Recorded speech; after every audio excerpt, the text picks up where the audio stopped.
মাহবুব সাহেব কেমন আছেন? ভালো আছেন? আলহামদুলিল্লাহ, আপনি ভালো আছেন? আপনি খুব খুশি আছেন এখন দেখি, খুব সুন্দর হাসি আপনার মুখে, হাসিটা খুব সুন্দর লাগতেছে। এখন তাই? কথা হচ্ছে, আপনি যে এত সুন্দর কাটিং করেন, আপনার যে হাতের কাজ এত ভালো, এটা আপনি শিখছেন কিভাবে ভাই? আর এটা কি বলবো আর কি, আমি পড়াশোনা করছি, আবার এটা আর কি ফুলাভান কাটতে কাটে অনেক বড় একটা কাহিনী আছে। তো কাহিনিটা আমরা হালকা পাতলা একটু শুনি ভাই। কাহিনী হলো, হুম। আমরা দুই স্বাস্থ্য ভাই, ঠিক আছে, হ্যাঁ। আর কি বসে আমরা ছোটবেলায় খেলাধুলা করতেছি, এবারে ও গোসল করতে গেছে, আচ্ছা। কিন্তু আমার একটা স্বাস্থ্য বোন আইছে, ওর কাছে চুল কাটছি। হ্যাঁ। আলি পরে ও তো গোসল করতে নামছে, পরে আমি বলতেছি যে না, আমার কাছে আমি কেটে দিই। পরে কাটছি, কাটার পরে তো বাড়ি চলে গেছে, বাড়ি যাওয়ার মা ওরে টাক করে দিছে, নাড়ে করে দিছে। পরে? পরে ওর মা তো আমার কাছে চলে আসছে, এসে তো বকাবকি করতেছে, তুই আমার মেয়ের এরকম এটা করে দিস কেন। পরে আমি অবস্থায় বাড়ি গেছি, পরের দিন আমার একটা আবার বাইক নিয়ে আবার ওর কাছে ফিরে দিন চুল কাটতে গেছে। তো আমরা ওই খেলাধুলা করলে একসাথেই করি। আচ্ছা। পরে ও এরকম দিন একটা কি কাজ হয়ে গেছে, কাজ করতেছে, আমি কাছে কি যেন আমি কেটে দিই। পরে ওরে কাটছি, কাটার পরে ও বাড়ি এরকম টাক হয়ে গেছে। পরে আমার মনে মানে কি টাক কেন হইলো, মানে কাটছেন তো, কাটিং মানে ভালো হয় নাই? ভালোই তো হয় না, মানে এমন হয়েছে ও আচ্ছা কি আচ্ছা। বলবো, আর সিজার দিয়ে তো সিজার দিয়ে সমান হয় না, খাত খাত খাত খাত এরকম হয়ে গেছে। ও উল্টা পাল্টা করে ফেলাইছেন, এখন হ্যাঁ। বাসায় যে টাক হয়ে গেছে, তাই তো? হ্যাঁ। পরে? পরে তারপরে ওরকম মা আমার সাথে আর কি বকাবকি করলো, পরে আমি আর জেদ করলাম যে সবাই পারে, আমি কেন আমি পারবো? কেন পারবো না। আচ্ছা। পরে আমি 10 টাকা দিয়ে একটা সিজার কিনলাম, ঠিক আছে, 10 টাকা দিয়ে? 10 টাকা দিয়ে। পরে আমার স্বাস্থ্য ভাই ওই বাড়ি চলে গেলাম, আমি আর কি কাটতে ডাবড়ো করে গেলি, পরে কানের এই জায়গাতে কান কান কেটে কান ফেলাইছেন? ফেলে দিছি। এটা কোনো কাটার কাম পরে মা করলেন? আমার মানে বুক কাটে গেছে, এখন কি করবে। পরে রক্ত তো আর বন্ধ করতে পারি না, অনেক কোন রক্ত দাঁড়িয়ে যায়, কাটলে তো কি বোঝেন, রক্ত ঠেকানো যায় না। পরে ওই অবস্থায় কাটি দেওয়ার পরে ফিরে আমি আবার, তখন এই সিজার ছিল 20 টাকা দাম, বাজার যে কিনে নিয়ে আসলাম। কিনে নিয়ে আসি, ওই সিজার হবে না, তখন ছিল ছোট সিজার, এই যে মোষ কাটে ওই সিজার। পরে এই সিজারটা কিনে আনি, তখন এই যে ফিরেই তখন এই ফুলাবান আমার কাছে আসলো, ধরে ধরে আস্তে আস্তে আস্তে আস্তে আস্তে আস্তে কাটে। কাটতে কাটতে পরে শিখলাম, এখন আর সেলুনি কেউ যায় না, আমার কাছ থেকেই কাটে। আচ্ছা। পরে যখন আমি স্কুলে পড়াশোনা করি, তখন ও দেখা গেলো বাইরে কেটে দিয়েছে, ওই স্কুলে গেছে, তখন গেলে স্কুলের শিক্ষক, আবার এলাকার মেম্বার, আবার আমাকে চাষা পরিচয় হয়। ও জিজ্ঞেস করে যে তো চুল কে কেটে দিছে, পরে বলে যে মাহবুব কেটে দিছেন। পরে এরকম মেলায় অনেকেই জিজ্ঞেস করে, তা খালি আমার নামই বলে। পরে আমার ডাক দিছে, ডাক দেওয়ার পরে বলতে মাহবুব একটা কথা বলবানি, কিন্তু মনে করবি না তো। আমার চুলটা একটু কেটে দিয়েন নাকি? আচ্ছা। পরে বলতেছে মানে সে কয় যে আমার ও, চুল কেটে দিয়েন নাকি? না না তা বলিনি, একটা কথা বলবানি যে মনে কিছু করবি না, তুমি যে না তো তোর এটা চুল কাটা তো ভালো, দেখ আমাদের এলাকায় তো কোনো সেলুন নেই, তা তুই একটা সেলুন দিয়ে দিই। আমি বলছি, না স্যার আমি সেলুন দেবো না। বলে তুমি সেলুন দিবা না কেন, কি সমস্যা তোমার এটা বলো। মানে মেয়ে দেবে না, আমি তোমার মেয়ে এনে দেবো, তো এলাকার মেম্বার আমার শিক্ষক, তো আমি তোমার মেয়ে এনে দেবো, তুমি দেও। পরে আমি রাজি হই নাই, আমার আব্বা মা আর কি বলছে, বলার পরে আব্বা তো ইচ্ছে নেই, তো ভালো ইনকাম, পড়াশোনা ওর পকেট খরচ হবে।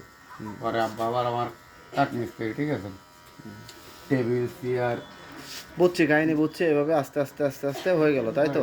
পরে দিলাম, দেখি ভালোই চলে, এলাকায় কোনো সেলুন নেই, 20 টাকা খরচ করে যাওয়া লাগে চুল কাটতে। পরে ওটা দেওয়ার পরে আমার বড় ভাইয়ের আর কি শিখা দিলাম, বড় বড় ভাই এখনো করতেছে, আমি ঢাকা শহরে এসে চাকরি করতেছি, পাশাপাশি এই যে পাশাপাশি দেখি যারা সেলুন একটা দিয়ে দিচ্ছেন নাকি? এটা তো আপনার নিজের সেলুন নাকি? হ্যাঁ চাকরি করি, আমার পাশাপাশি তা সেলুনের ব্যবসায় আসলে আমি মানে আমার মনে হয় যেন আরও বেশি ইনকাম, তা নাহলে আজকাল যত সেলিব্রিটি আছে সবাই তো সেলুনের ব্যবসা দিতেছে। সবাই দিতেছে সেলুনের ব্যবসা। ব্যবসা, কারণ ইমরান, বিডি ইমরান, ইমরান বিপি সবাই দেয় সেলুনের ব্যবসা দেয়। তা আপনি ওই যে বিডি, সবাই ভাইরাল হলো ভাই, আমি তো ভাইরাল হতে পারলাম বিডি ইমরান তো আবার হচ্ছে সায়েন্সের স্টুডেন্ট, আপনিও কি সায়েন্সের স্টুডেন্ট নাকি? না ভাই, না সায়েন্সে পড়েন নাই? না বুঝছি। তা আপনি কি আর্টসে পড়ি সেলুন দিছেন? না ভাই, কমার্স। কমার্সে পড়ি সেলুন দিছেন? সায়েন্সে পড়তে হয়, আজকাল সেলুন যারা পড়ে তারা সবাই সায়েন্সে পড়ে, বুঝছেন? হ্যাঁ। তাই ভালো ভালো, হ্যাঁ। তো যাই হোক, এটা নিজের মোটামুটি ইনকামটা আসলে বলেন তো, একদিন খুললে আর বাস্তব কথা বলেন, যাতে মানুষ সেলুনের ব্যবসাটা দিতে পারে। আপনার সাপোজ আপনারটাই ধরেন, আপনি চুল শেভ করে কত দিয়ে কত টাকা আমি কত দেবো? সর্বোচ্চ দিলে নর্মালে 150-200। তারপরে চিন্তা করেন খরচ হচ্ছে কয় টাকা ওর পিছনে। কত হচ্ছে আমি তো জানি না, আপনি বলেন। দেখা গেল মনে করেন একটা বেলেট, ফুল বেলেট 5 টাকা, হ্যাঁ, 2.5 টাকা নেই খরচ হচ্ছে, আর আমি ফোম ক্রিম 5 টাকায় গেল, তাহলে 5 টাকা, 8 টাকা 10 টাকায়। তো 10 টাকা খরচ করে আপনি 160 টাকা পাইতাছেন, 150 টাকা পাইতাছেন, তা তো সেই লাভ, অতিরিক্ত লাভ হয়ে যাচ্ছে না? তাহলে আমি দিনে ওদের কয়টা কাজ করি, কয় টাকা আসে এখন এটা পাবেন। আর এমনি কোনো ব্যবসা করতে গেলে পুঁজি লাগে, ওটা বিক্রি করে লাভ হবে, তারপর না আপনার পেট চলবে, দোকান ভাড়া, কারেন্ট বিল সব কিছু দিয়ে লাগবে, বিক্রি করে লাভ হবে। আর এমন হচ্ছে দেখা গেল পছন্দ জিনিস, যেমন এখন বুঝতে পারছি সেলুনের ব্যবসা কেন দিতেছে এরা। কাঁচা টাকা, কাঁচা মানে এদের কি বেশি খরচ নাকি, যারা এই যে পার্লার দিতেছে, বিডি ইমরান, না না, ওদের কোনো খরচ না, মনে করেন যে একটা প্রথম যে খরচ করছে ওইটাই খরচ নাকি? ওইটা, হ্যাঁ, তারপরে তোমার কাছে টাকা। তাই? আর একটা ব্যাপার, আর একটা ব্যাপার হচ্ছে, সেটা হলো কেউ যদি নতুন মানুষ সেলুনের কাজ না পারে, এরা কি চাইলে সেলুন টেলুন দিতে পারবে? দিলে কি ইনকাম করতে পারবে? না না না, এটা হলো মনে করেন যে এমন একটা জিনিস আপনি হ্যাঁ দিতে পারেন। দেখা গেল আপনার পরিচিত যদি কোনো লোক থাকে কারিগর, আপনি দেখা গেল আপনার সব কিছু উঠা দিলেন, তার কারিগর হিসেবে রাখলেন বা বেতন হিসেবে রাখলেন।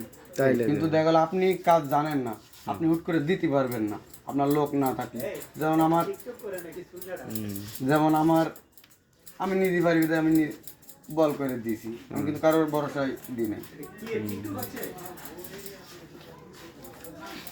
তাই না? ঠিক আছে, তাহলে তো সবাই পারত। আপনার হাতের কাজ ভালো আছে বুঝছেন, আমি নিজেও করছি তো, এবং আমি যা দেখতাছি মানুষের কাটিং খুব সুন্দর হইতাছে, খুব ভালো হাতের কাজ পারেন আপনি, ভবিষ্যতে সফলতা অর্জন করতে পারবেন, এটা সত্য কথা।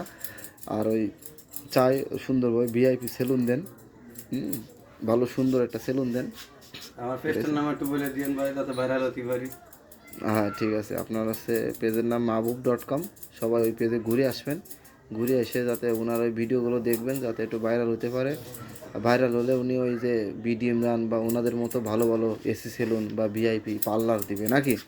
ইনশাআল্লাহ আপনাদের দোয়া ভালোবাসা থাকলে পারবো। ঠিক আছে, ঠিক আছে, গুড গুড। তাহলে আপনি আপনি তো বিশাল ব্যাপার, আপনি এক কাজ করবেন, আপনি এই যে আপনার সুন্দর সুন্দর কাটিং যে স্টাইলগুলো আছে, হ্যাঁ, এগুলো কাটিংগুলো আপনি ভিডিও করে করে ছাড়বেন, তাহলে আরও বেশি ভাইরাল হয়ে যাবেন। এক একটা কিন্তু এই যে আগে আর পরে এগুলো দেখাবেন, হ্যাঁ। তাইলে আমরা এই পর্যন্তই রাখলাম। তো আপনি ভালো থাকবেন। আপনার এত সুন্দর একটা সাক্ষাৎকার নিয়ে আমার খুব ভালো লাগলো। আপনার অনেক পুরাতন কাহিনী আছে তাও শুনলাম। তো প্রথম প্রথম যাদের কাটছেন তারা অবশ্য টাক হয়ে গেছিলো, কিছু করার নাই। তো তাহলে আল্লাহ হাফেজ, ভালো থাকবেন। আল্লাহ হাফেজ।